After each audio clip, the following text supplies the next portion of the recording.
alzando nuestras manos, cantamos juntos a Adonai, todos unidos con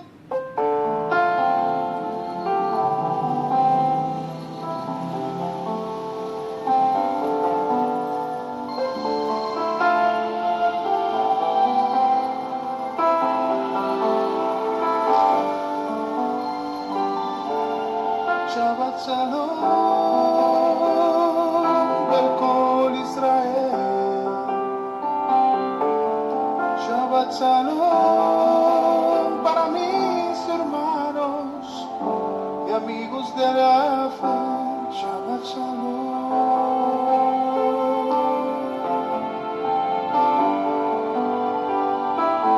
Shabbat Shalom. Bien, Shabbat Shalom a todos. Estamos de vuelta. Es increíble, hermanos, cómo uno está recibiendo tantas oposiciones para uno poder llevar este tipo de enseñanza que estamos tratando de llevar a través de las redes sociales. Todos los equipos están bien y de repente comienzan a fallar sin ninguna explicación. Eso es parte de la lucha que tenemos que afrontar cada vez que nos disponemos a transmitir, independientemente de que todos los equipos estén afinados, la cámara esté en su posición, el micrófono esté en su posición, la internet esté conectada. Pero siempre hay una lucha tremenda.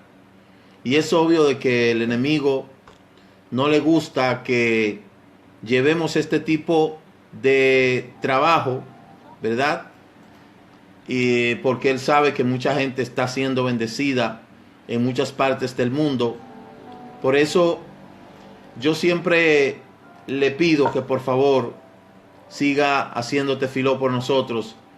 Y en sus tefilot siempre pueda instruirnos y pueda presentarnos delante del Eterno, porque de verdad es una lucha campal que uno tiene con el enemigo para poder hacer este tipo de trabajo.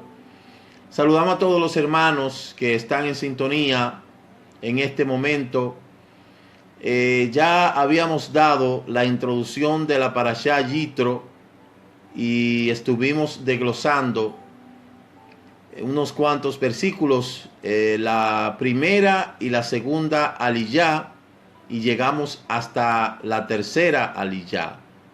Y estuvimos haciendo un breve resumen de todo lo que es esta parashá. Saludamos a los hermanos que en este día están ahí conectados a través de esta red social, que como lo estaba diciendo ahorita, nosotros debemos de sacarle buen partido a estas redes sociales.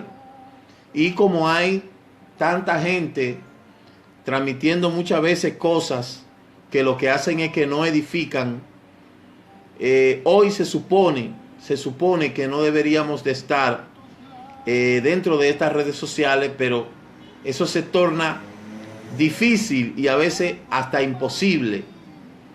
Entonces, por eso nosotros nos preocupamos, para que la gente, en vez de estar mirando otro tipo de cosas, esté conectado a lo que es la restauración, y que pueda ser bendecido y que pueda ser edificado y que pueda tener ahí claramente material para aprender. Saludamos una vez más a todos los que en este momento están conectado. Les habla el Robert Ricardo Mojica desde República Dominicana, al este de la isla. En este momento vamos a continuar desglosando el libro de Shemot, que es donde estamos nosotros estudiando las parashá, y vamos a continuar con la quinta aliyá, del libro de la Parashá Yitro, y ese capítulo, el capítulo 19, verso 7 al 19, vamos a estar hablando de lo que es esta Parashá. Capítulo 19, verso 8 del libro de Shemot, Éxodo, dice: y todo el pueblo respondió a una y dijeron: haremos todo lo que el Eterno ha dicho. Y llevó Moshe a el Eterno todas las palabras del pueblo. Nosotros sabemos que el libro de Shemot marca varios sucesos, y es un libro que encierra una serie de elementos sumamente provechosos para todos nosotros que estamos estudiando las raíces hebreas. Y dentro de ellas está la salida de los hijos de Israel de Egipto. Está anterior a eso las plagas que el Eterno había derramado sobre Egipto. También tenemos el castigo sobre Egipto, cómo el Eterno golpeó cada una de esas deidades que formaban parte de la idolatría de Egipto. El miércoles nosotros vamos a estar hablando acerca de los ídolos de las naciones. Y los ídolos dentro de las naciones que vamos a estar mencionando, vamos a estar hablando ahí de Egipto y de toda esa deidad que tenía Egipto. Egipto era un país, o es un país politeísta, como también lo es otras naciones que eran lo que rodeaban a Israel. Y el Eterno, al golpear a los dioses de Egipto, le hizo una clara advertencia, demostrando que solamente hay un solo Elohim, un solo Dios en la tierra a quien se tiene que adorar, y ese es el Dios de Abraham, de Isaac y de Jacob. El pueblo, dice el Midrash, que el pueblo contestó por la tarde del segundo día de Sivan. Sivan es el mes en donde se celebra la fiesta de Shavuot, la fiesta de la semana. Y Moshe había bajado del monte. En la mañana, al tercer día, Moshe subió de nuevo y entonces trajo consigo los mandamientos que el Eterno le había prescrito. El 28 dice claramente que todo el pueblo vio voces, y el 19:11 muestra que no hubo gente ciega entre ellos, sino que todos los que estaban al pie del monte Sinaí vieron con sus propios ojos lo que estaba pasando allá en el monte Sinaí. ¿Qué hizo Moshe? Moshe dio las palabras del Eterno, y luego el pueblo obviamente aceptó todo lo que el Eterno había prescrito en esos mandamientos. Por eso se dice que ese día iba a haber una boda. La Torá es la Ketubá, y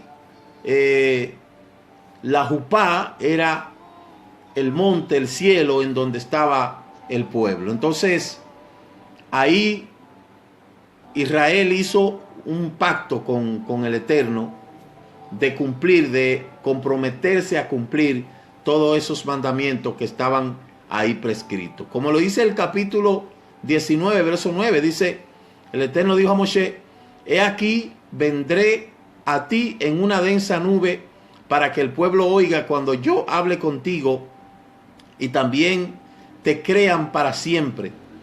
Entonces Moshe comunicó al pueblo, al Eterno, las palabras del pueblo, y ahí vemos que en ese tercer día ya era Sivan cuando Moshe comunicó las palabras al Eterno, y el Eterno se las comunicó a Moshe. El 19:10 dice: Hashem, el Eterno, dijo a Moshe: ve al pueblo y conságralo hoy, y mañana y que laven sus vestidos. Y ahí hablamos de que Moshe tuvo que hacerle al pueblo, santificar al pueblo el quinto día del mes de Sivan, ya que la entrega de la Torá, según dicen algunos comentarios, fue el día 6 que cayó en Shabbat. Y en el caso, ¿verdad?, de esta fiesta, ya hemos hablado bastante acerca de lo que es la fiesta de Shavuot. Fíjese que el pacto que el Eterno hizo con Israel, lo hizo a través de Moshe, teniendo en garantía la Torá y el compromiso que el pueblo hizo de obedecer esos mandamientos. Por eso nosotros retomamos de nuevo el hecho de que en todas las épocas, en todos los tiempos, en toda la circunstancia, lo único que ha diferenciado un ser humano de otro es de la manera en que ha guardado esos mandamientos. ¿Sabe por qué? Porque la religión no salva. La religión no salva. En la religión no hay salvación. La religión fue algo inventado por los hombres. Por eso existe lo que es ser practicante y observante. Nosotros tenemos mucha gente que son observantes, pero tenemos pocos que son practicantes. Y en todos los lugares, mire, si nosotros analizáramos el contexto de la religión en el hombre, que eso es algo que a través de la sociología vamos a dar un estudio acerca de lo que son las creencias. Tenemos en proyecto muchos estudios, porque de verdad son estudios importantísimos que de una manera u otra ya lo hemos tocado en la universidad. Cuando nosotros tocamos el concepto de lo que es la religión, la creencia en el hombre, en la vida del hombre, vamos a toparnos con muchas cosas que definitivamente es lo que ha marcado y que ha dejado como consecuencia toda esta serie de religiones que hay en el mundo. Definitivamente el concepto de religión, el concepto tal de religión, es algo que hay que definirlo de distintas maneras. Y recuerdo que nosotros en la clase de sociología estuvimos hablando de lo que son los mitos y las creencias en las diferentes culturas, y verdaderamente es interesante cómo uno puede ver todo este tipo de creencias, esta gran cantidad de creencias, cómo la sociología, la antropología, la historia le da un análisis sumamente profundo. Sabemos que aunque el concepto de religión es algo que fue, se puede decir, organizado por el intelecto humano, por así decirlo, pero hay una parte en el ser humano que es inclinado a la adoración de lo sobrenatural. Pero vamos a hablar nosotros en otra ocasión de eso.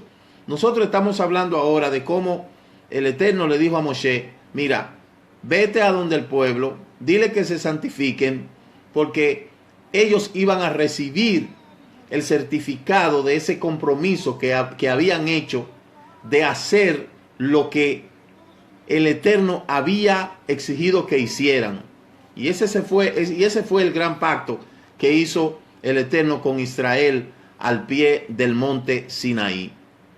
El 19:11 dice que estén preparados para el tercer día, porque el tercer día el Eterno descenderá a la vista del pueblo sobre el monte Sinaí. Y aunque sabemos que fue el día 6 del mes de Sivan, se usó ahí esta expresión de tercer día, porque eso tenía una alusión a lo que es la resurrección del Mesías. Por eso, cuando usted, le invito a que busque el libro de Hechos capítulo 2, cuando vemos que en Jerusalén, esa misma fecha, en otro tiempo, estaban reunidos todos esperando el acontecimiento del advenimiento de lo que es el Ruach HaKodesh, y dice el libro de Hechos que habían judíos piadosos de toda parte de la tierra, porque se reunieron en esa misma fecha, el día 6 de Sivan, cuando el pueblo hace muchos años atrás había recibido la Torá. Por eso decimos que cada vez que nosotros celebramos Shavuot, cada año que celebramos Shavuot, estamos haciendo una renovación del pacto de la entrega de la Torá en Har Sinaí. Es por eso que bajo ningún concepto podríamos decir que esa Torá está abolida. Esa Torá no puede estar abolida. Eso no puede ser un Viejo Testamento, como dicen los teólogos. Nuevo Testamento, Viejo Testamento, no puede ser un Viejo Testamento, porque un Viejo Testamento es algo que está desfasado, es algo que está en desuso. Entonces, la palabra del Eterno son nuevas cada día, por lo tanto, no es un Nuevo Testamento. Esa palabra que recibió el Eterno, que le dio el Eterno a Moshe y que el pueblo recibió ese día 6 de Sivan, es lo que hacemos cada 6 de Sivan de cada año, después de haber celebrado Pesa. Claramente dice el 19:12, y pondrá límite alrededor del pueblo y dirá, guárdese de subir al monte y tocar el límite, cualquiera que toque el monte ciertamente morirá. Aquí hablamos en términos de lo que es la santidad. La palabra santidad quiere decir apartarse, implica reconocer los límites que impera en el concepto de la santidad. Hay que hacer una división de una cosa y otra. Por eso, la persona que ha sido llamada de las tinieblas a la luz, y este ha sido el problema del Eterno con los hombres en todas las épocas, que siempre el Eterno ha pautado una forma de vivir conforme a su Torah, y los hombres han creado otra. En reiteradas ocasiones, Elohim le dijo a Moshe, dile al pueblo que sean santos, que sean apartados, que sean kadoshim, es la palabra, que sean kadoshim. Pero siempre el hombre ha tenido siempre esta complicación en todas las épocas. El Eterno le dice un camino y el hombre quiere seguir otro camino. Entonces, cuanto más se dedica a la persona, se consagra a la persona, más se puede acercar al Eterno. Mientras más usted se dedica al estudio de la Torá, a la tefiló, a santificar su vida, a apartarse solamente para Él, más usted tiene acceso para acercarse al Eterno. La santidad tiene que ver con acercamiento, y los límites fueron puestos para dividir al pueblo. Por eso fue que instituyeron a los Kohanim. El pueblo no podía traspasar estos límites, y es muy grave traspasar los límites que el Eterno ha marcado. Por eso siempre trae graves consecuencias, y el pueblo no había aprendido esta lección que el Eterno estaba instando a Moshe varias veces a advertir al pueblo para que no traspase los límites. En el libro, en el capítulo 19, verso 13, dice, ninguna mano lo tocará, sino que será apedreado, asaeteado, sea animal o sea hombre, no vivirá. Cuando suene largamente la bocina, subirán al monte. Aquí establecemos y vemos claramente que los límites que el Eterno puso para acercarse a Él fueron establecidos porque dependía del nivel de kedushá de la persona. Por eso era necesario que Moshe sea un intermediario, un mediador entre el pueblo y el Eterno. Por eso se escogieron a los levitas. De ahí cuando se escoge a Aarón y a su descendiente para ser las personas que iban a estar intercediendo por el pueblo ante el Eterno, da claramente una demostración de que para poder acercarse al Eterno hay que vivir en kedushá. Y eso nos lo muestra la manera en que el Cohen Agadol, cuando iba a sacrificar, tenía que tener las condiciones prescritas por la Torá para poder hacer el sacrificio. De lo contrario, el mismo Cohen Agadol iba a padecer una consecuencia tremenda.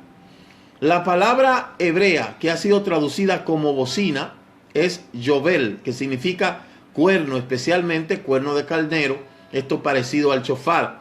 De modo que, según la tradición, el cuerno está representado por uno de los que Abraham tomó como carnero para sacrificarlo en lugar de guisar.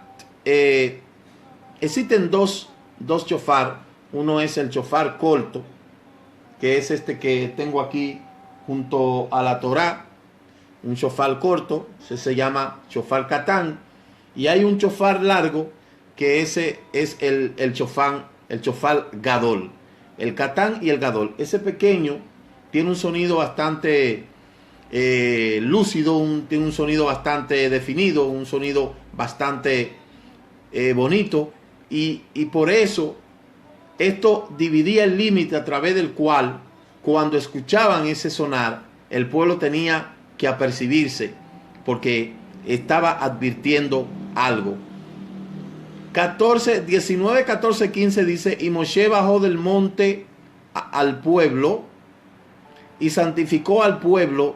Ellos lavaron sus vestidos y dijo al pueblo: estén preparados para el tercer día y no se acerquen a mujer.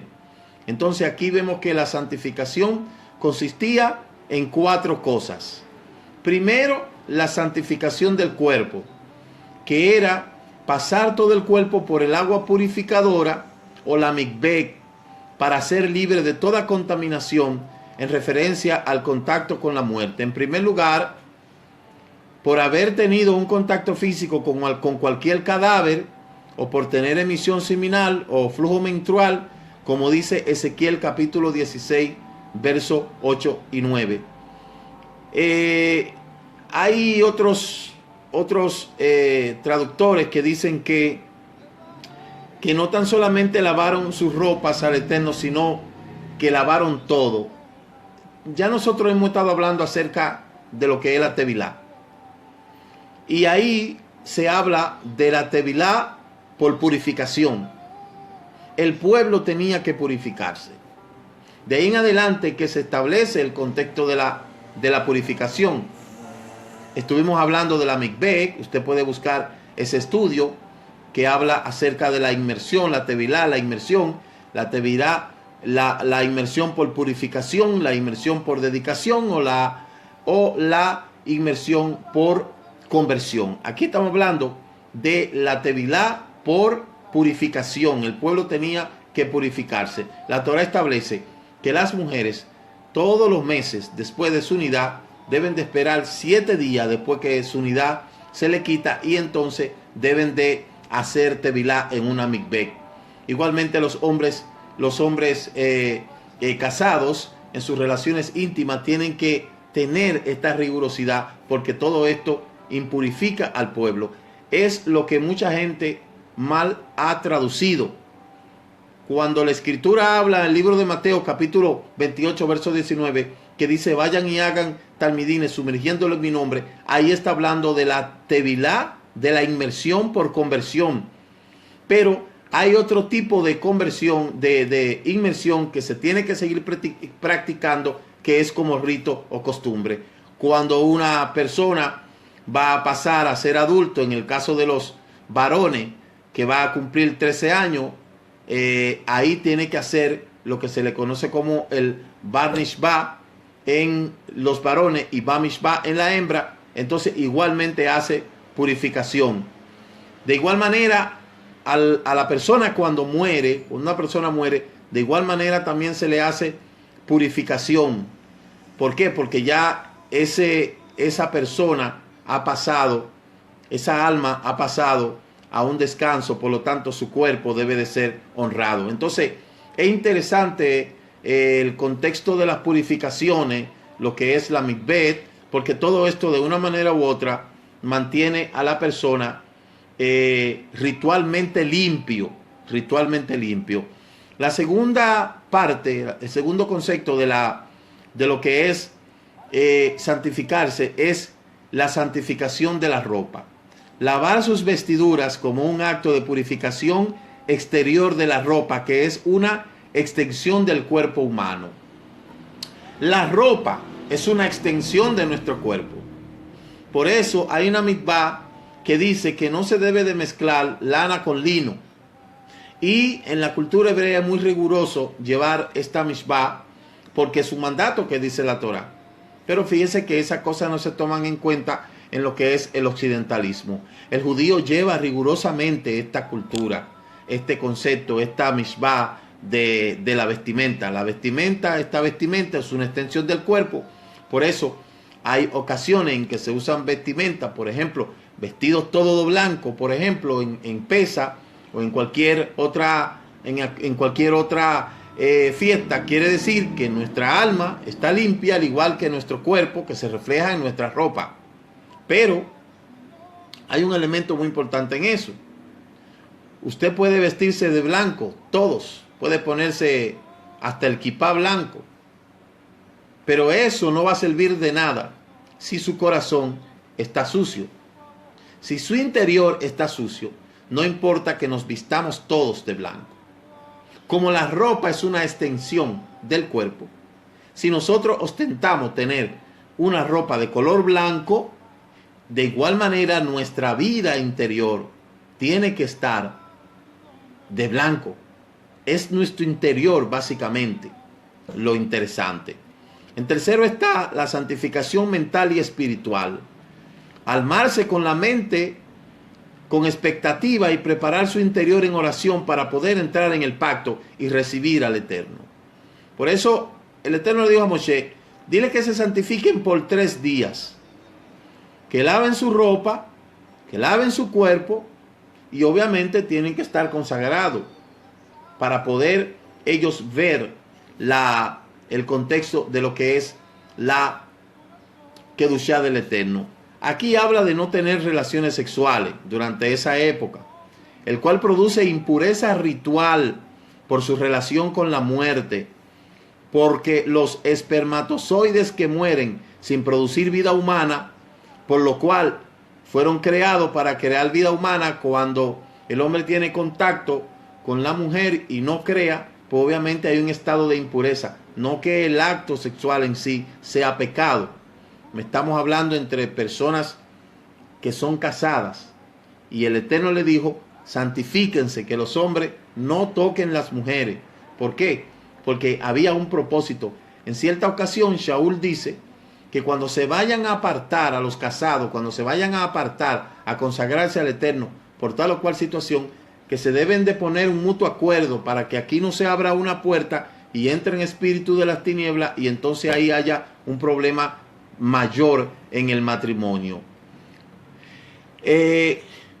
Y con estas declaraciones el pueblo ya estaba preparado para acercarse a él. Entonces la santificación tiene que ver primero con el alma, luego el cuerpo, la ropa, ¿verdad? Y luego lo que tiene que ver las acciones externas que no vayan a producir impureza en la vida del hombre. El 19:16 dice, y aconteció que al tercer día, cuando llegó la mañana, hubo truenos y relámpagos, y una densa nube sobre el monte, y un fuerte sonido de cuerno, y tembló todo el pueblo que estaba en el campamento. Entonces eso fue el día 6 de Sivan, donde se celebró la fiesta de Shavuot. Mire lo que dice el texto. Póngale mucho ojo a esto.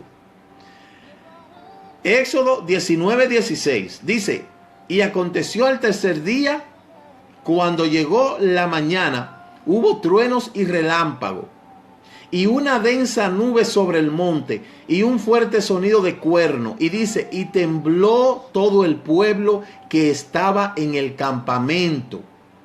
Eso fue ahí en la primera celebración de Shavuot que se dio en Har Sinaí.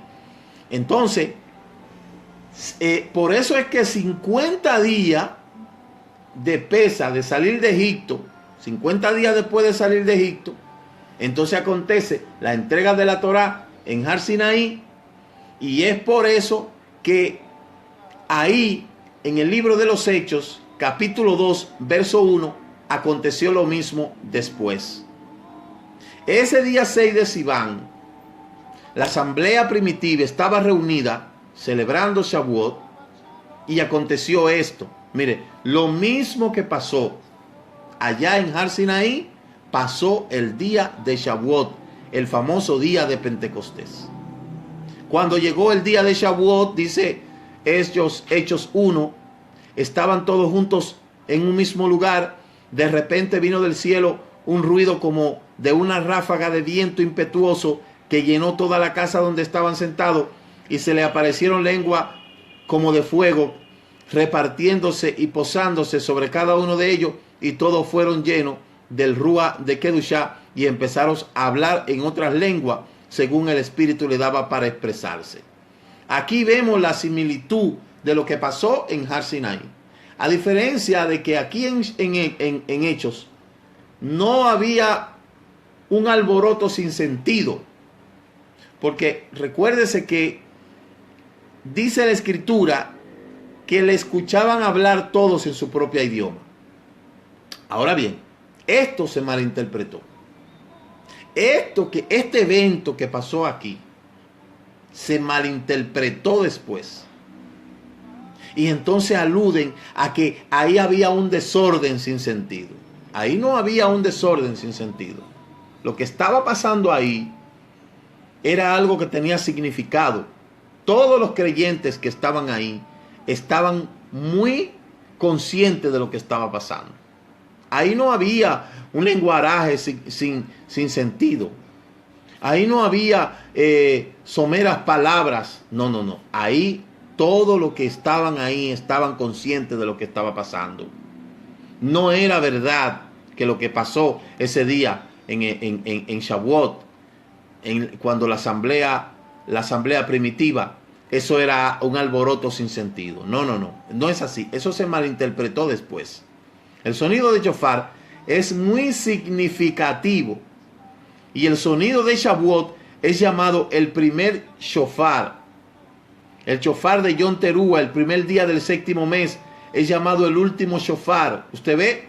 Por eso, tanto Shavuot fue como si fuera una especie de shofar. En Yom Teruah es el segundo shofar, y en Yom Kippur es el tercer shofar. Entonces, estos toques, cada uno en su tiempo, le dieron al hombre la facultad de poder estar atento y pendiente a lo que el Eterno quería hablar. En el capítulo 19, verso 17 dice: entonces Moshe sacó al pueblo del campamento para ir al encuentro con Elohim, y ellos se quedaron en pie del monte. Entonces, el pueblo salió, como dice Deuteronomio 33:2, y ahí lo que hizo fue un encuentro. ¿Ve? El Eterno vino al Sinaí y se encontró con Israel, y le aclareció desde Seir, resplandeció desde el monte Parán, y vino en medio de 10,000, y a su diestra había fulgor estrechante. Ahí se completó lo que era el propósito de el Eterno haberlo llevado a Sinaí. Por eso la tradición de la boda hebrea está íntimamente ligada con este evento, con el pacto de la entrega de la Torá en Har Sinaí. Israel es la novia, el Eterno es el novio, Moshe el amigo del novio, y los ángeles son los testigos, y la densa nube es la jupá, es el doser matrimonial, la mujer redimida de su estado de esclavitud para que se pueda casar. El hombre le hace una propuesta de matrimonio a través de su amigo, el mediador. La mujer acepta la propuesta voluntariamente, y el amigo pasa a la respuesta al hombre. La mujer pasa por una tevilá o un baño ritual, para que así, al entrar bajo la autoridad de su novio, el evento es anunciado con un toque de shofar, y la novia sale de su casa al encuentro del novio. Esa es una boda dentro del contexto judío. Fue lo mismo que pasó en Har Sinaí. Los dos entran en el primer paso del pacto del matrimonio, llamado Kedushin, santificaciones, y cuando los dos se santifican, se consagran, se apartan el uno al otro, ya están atados el uno al otro, y por este paso también es llamado Erusin, del verbo aras, atar. En ese momento se entrega el contrato matrimonial a la novia, que es llamado Ketubá, que es la escritura donde están estipuladas las condiciones para el pacto matrimonial. Por eso, el matrimonio judío no es lo mismo que el matrimonio occidental, donde usted va a un juez, usted se casa y luego va a cualquier lugar por ahí, supuestamente le echan una bendición, pero no tiene nada que ver con lo que es lo que pasó en Har Sinaí y la relación que tiene con Shavuot. Recuerde, Shavuot fue una boda entre el eterno Dios de Israel y su pueblo Israel. En el libro de Deuteronomio, capítulo 20, verso 7, aquí nosotros vemos que entre el primer paso del desposorío o el casamiento, como dice Deuteronomio 22, 23, vemos que el primer paso del pacto matrimonial es que ella sea llamada la mujer de él, aunque no se haya consumido el matrimonio. Este paso se llama el desposorío, o más bien una prenupcia, ¿verdad? Entonces, sabemos aquí que este mismo diseño de lo que pasó en Har Sinaí es interesante. Por eso yo le invito a que usted pueda ver la lógica que tiene una boda, un matrimonio judío. Cómo se puede, el ritual, cómo se hace, cuál es el significado, qué es lo que es un erusín, qué es la ketubá, qué es la jupá, para que usted vea que ciertamente lo que pasó en Har Sinaí es proyectada a través del matrimonio. Por eso el matrimonio es un asunto sumamente delicado. El pueblo de Israel por eso es representado en las escrituras de diversas maneras. A veces es llamado el hijo, a veces es llamado una virgen, como dice Jeremías 14, 17, y a veces es representado como la esposa. Por eso es interesante el poder entender que el uno poder conocer todas estas cosas le dan a uno la capacidad de poder tener una consagración más profunda dentro de su relación con el Eterno. No importa que usted se sepa todos los mandamientos, usted se puede saber los 613 mandamientos, pero si usted no practica ninguno de ellos, usted no es novia. Usted no puede ser novia, porque una novia tiene que conocer todo lo de su amado, lo de su novio. Para poder ser novia hay que conocer todos esos mandamientos. Es por eso que vuelvo y reitero que Yeshua no tiene dos novias. Oiga bien, hay una sola novia. Por eso es muy poco probable, como lo repetía y lo seguiré repitiendo, que una persona que no hace la voluntad del Eterno, de lo que está en la Torá, sea considerado novia. Tiene que hacer lo que está escrito ahí, porque él mismo lo dijo: si tú me amas, guarda mi mandamiento. Fue lo que Yeshua dijo. Entonces, esto que pasó en Har Sinaí, la entrega de la Torá, en confirmación con esto, es lo que hace en el libro de los Hechos capítulo 2, que es también lo que sucede. Nosotros vemos que después de todo esto, el pueblo cometió la falta del becerro de oro, y de ahí en adelante vinieron muchas desgracias al pueblo. ¿Por qué? Porque el pueblo, la novia se contaminó. La novia se fue a donde otro amante, en este caso los ídolos. Es por eso que usted no puede entender de que un pueblo que se llama ser novia del Eterno o novia del Mashiach, como representante del Eterno en la tierra, y que entonces no conoce nada de su fiesta, ni sabe tampoco la responsabilidad que implica el poder decir: yo soy parte de ese pueblo. En la sexta aliyá, para ir terminando, 19:20 de Éxodo dice: el Eterno descendió al monte Sinaí, a la cumbre del monte, y llamó el Eterno a Moshe a la cumbre del monte, y Moshe subió. Nosotros vemos aquí que está escrito que el Eterno descendió al monte. Sin embargo, en Éxodo 20:22 dice que el Eterno habló desde el cielo. Entonces, ¿cómo vamos a poder entender esta contradicción? Dice Rashi que el Eterno se inclinó los cielos superiores e inferiores y se extendió sobre la montaña como una sábana sobre una cama, y el trono de su gloria descendió sobre ella, y así él estaba tanto en el cielo como en la tierra. Eso fue lo que pasó en aquel lugar. Por eso el Eterno le dijo a Moshe: desciende y advierte al pueblo que no traspasen los límites para ver al Eterno y perezcan muchos por ella. Por eso en esta parashá está escrita 4 veces que el pueblo no pudo traspasar los límites prohibidos. Está en el capítulo 19, verso 12, verso 21, verso 23 y verso 24.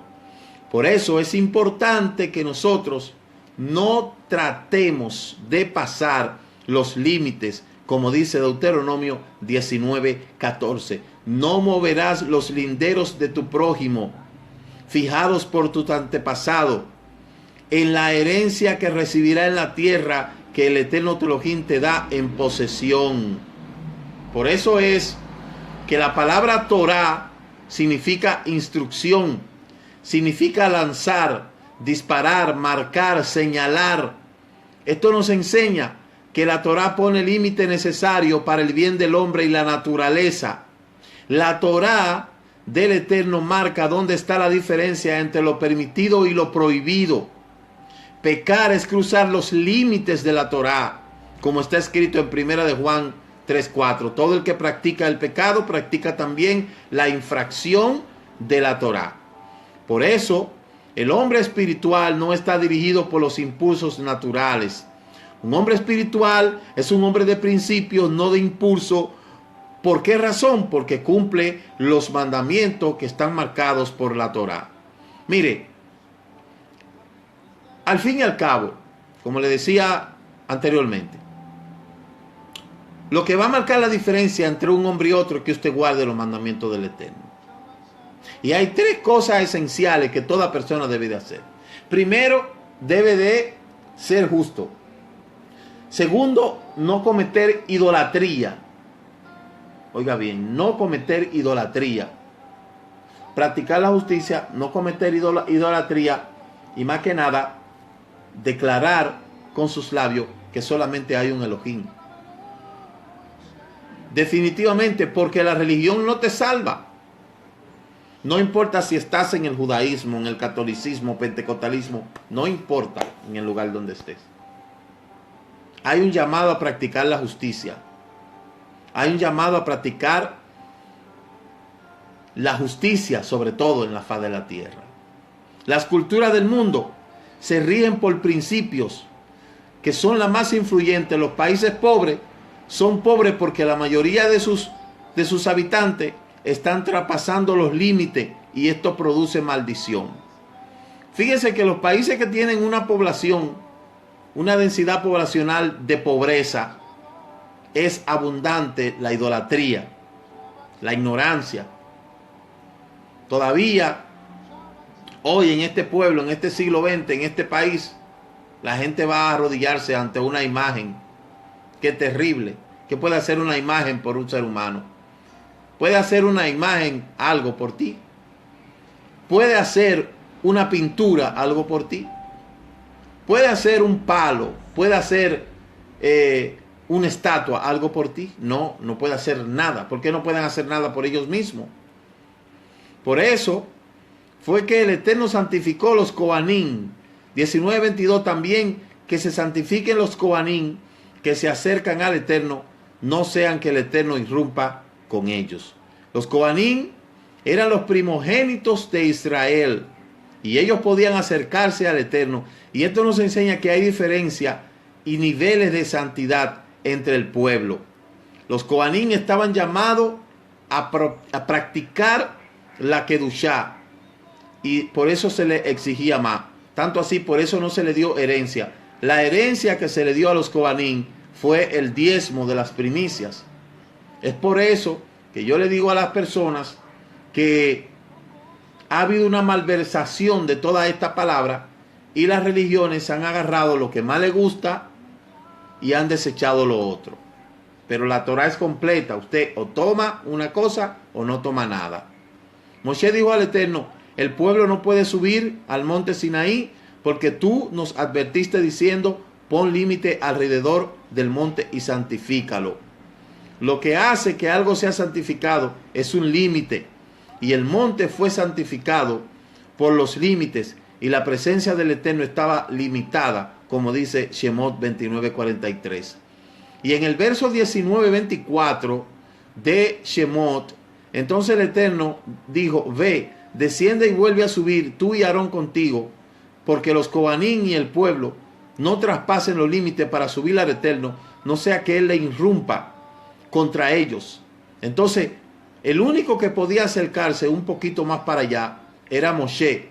Sin embargo, Aarón no podía acercarse más porque todavía los Cohanim no estaban preparados para poderse acercar como se acercó Moshe. Entonces, realmente, esto que estamos hablando, tocante a la santificación, precisamente es lo que va a determinar la salvación en todos los tiempos. La manera de cómo usted obedece esos mandamientos, pero no tan solamente los ve, sino que los pone en práctica. Lo pone en práctica. Bien, para continuar ya, para ir terminando, dice el 20, Éxodo 21, habló el Eterno todas estas palabras diciendo, claramente aquí entramos en el Éxodo 20, cómo se manifiesta el Eterno y cómo habla a los hijos de Israel y cómo le especifica claramente. Le dice en el 2, yo soy el Eterno tu Elohim que te saqué de la tierra de Egipto, de la casa de servidumbre. Y aquí en este capítulo es donde se encuentran las 10 palabras que están prescritas como los famosos 10 mandamientos, pero en realidad fueron 10 palabras principales. Es como si fuera el índice de todo el material. Esas 10 palabras son el índice de los 613 mandamientos. Por eso mucha gente no entiende que no son 10. Los 10 es el encabezado de los 613. Por eso cuando leemos cada una de esas palabras, nos vamos a dar cuenta que los primeros 4 es la relación del Eterno con el hombre. Y luego está el Shabbat. Y después los demás es la relación del hombre con el hombre. Mire cómo está distribuido eso. Por eso vamos a leer estas 10 palabras. Mire, la primera palabra, como ya hemos dicho, yo soy el Eterno tu Elohim que te saqué de la tierra de Egipto, de casa de servidumbre. Y en Éxodo 34:28 y Deuteronomio 14:13 encuentra la expresión de las 10 palabras que en hebreo se dice Aseret Hadebarim, en referencia a Éxodo 20 del 2 al 17. La versión hebrea, esta es la primera de las 10 expresiones o lo mal llamado 10 mandamientos que, como ya habíamos dicho, son el encabezado de toda la escritura. Como en la escritura el número 10 representa la totalidad, estas 10 palabras representan toda la Torá. La Torá nos enseña que estas 10 palabras están escritas en 2 tablas de piedra. Y la tradición enseña que en la primera tabla había 5 palabras y en la segunda había 5 palabras también. Las 5 primeras tienen que ver la relación del hombre con el Eterno y las 5 últimas tienen que ver el hombre con el hombre. Como ya le decía, ¿ve? Eso se lo expliqué. Entonces la primera de las 10 palabras empieza con yo soy. El Eterno se presenta como el Eterno tu Elohim en forma singular. Y cada uno tiene que tener una relación personal y singular con Él. La base de nuestra relación es la redención que hemos experimentado, por lo tanto, que se hizo por medio de Moshe, así que la segunda se hizo y se hará por medio de Yeshua HaMashiach. La primera, el Eterno se presenta y dice, yo soy Yud-Hei-Vah-Hei, tu Elohim. Por eso, la segunda palabra dice, no tengas dioses ajenos delante de mí, no tengas ídolo, ni semejanza alguna de lo que está arriba, ni abajo en la tierra, ni en las aguas debajo de la tierra. No los adores ni los sirva, porque yo soy tu Dios, tu Elohim celoso, que castigo la iniquidad de los padres sobre los hijos, hasta la tercera y la cuarta generación de los que me aborrecen. Y muestro misericordia a millares, a los que aman y guardan los mandamientos. Esta segunda palabra no es que existían otros dioses, como dice Deuteronomio 4:39, Primera de Corintios 8:5. Se trata de no aceptar en nuestro corazón otros dioses que no sea única y exclusivamente Yud, Hei, Vav, Hei. Por eso hay preguntas que nos ayudan para saber si tengo otros dioses en mi corazón. Esto es, ¿quién manda en mi vida? ¿Quién manda en tu vida? ¿En quién está puesta tu confianza? ¿Dónde está tu pasión? ¿Quién es la fuente de tu vida? ¿Y quién es tu exaltación? Por eso cada persona tiene que hacerse estas 5 palabras. ¿Quién manda en mi vida? ¿Quién es mi confianza? ¿Dónde está mi pasión? ¿Quién es mi fuente de vida? ¿Y quién es mi exaltación? Si un ídolo, una persona, un sistema, una organización, un objeto, puede ser puesto en respuesta a una o varias de esas 5 preguntas, entonces hay varios dioses en tu vida. El dinero es el ídolo más importante de este mundo. Por eso es la raíz de todos los males.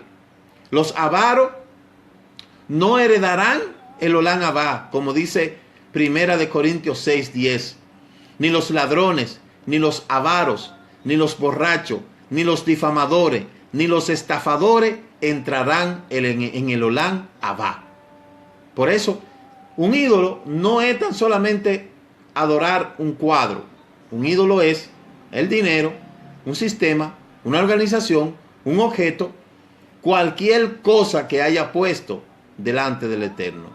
En Efesios 5:5 dice, porque con certeza sabe que ningún inmortal impuro o avaro que es idólatra tiene herencia en el Mesías de Elohim. Y Primera de Timoteo 6:10 dice, porque la raíz de todos los males es el amor al dinero, el cual codiciando algunos se extraviaron de la fe y se torturaron con muchos dolores. Ese afán desmedido que la gente tiene de tener riqueza y de hacerse rico está haciendo que mucha gente lo pierda todo. Por eso el Eterno castiga la idolatría de los padres sobre los hijos hasta la tercera y la cuarta generación, cuando no hay arrepentimiento en los hijos por la conducta de los padres, y cuando los hijos siguen esa misma conducta, en el momento del arrepentimiento es rota esta maldición si la persona se dispone. Dice el libro de Ezequiel que ya el padre no tiene que pagar por el hijo, ni el hijo tiene que pagar por el padre. La tercera palabra dice, no tomes el nombre del Eterno tu Elohim en vano, porque el Eterno no dará por inocente al que tome su nombre en vano. La prohibición no se refiere a no usar el nombre del Eterno, sino usarlo vanamente, haciendo juramento en falso.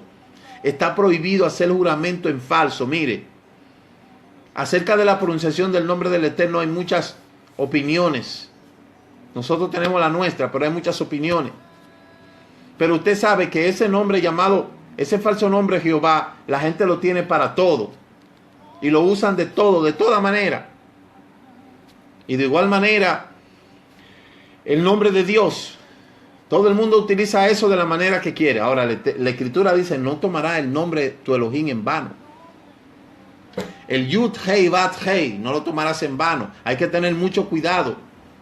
Usted que conoce el nombre sagrado, dele buen uso. No lo coloque en lugares donde no debe de ir. No haga juramento falso poniendo en práctica o en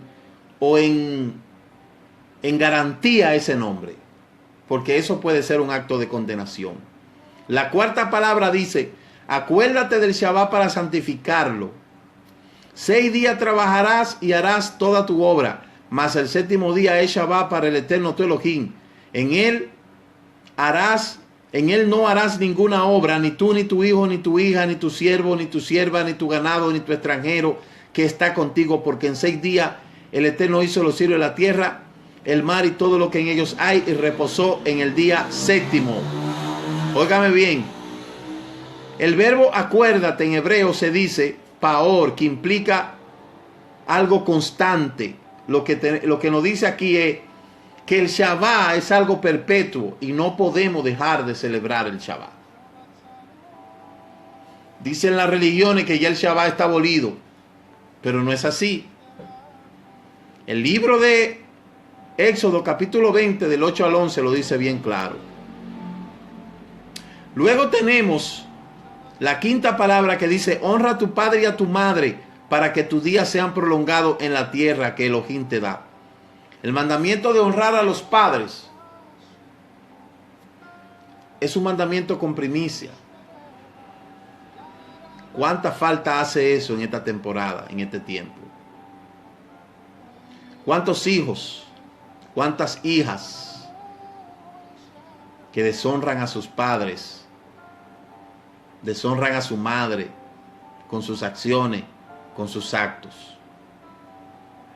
Este mundo está falta de hijos que verdaderamente aprendan a honrar a sus padres. Sexta palabra, no mates.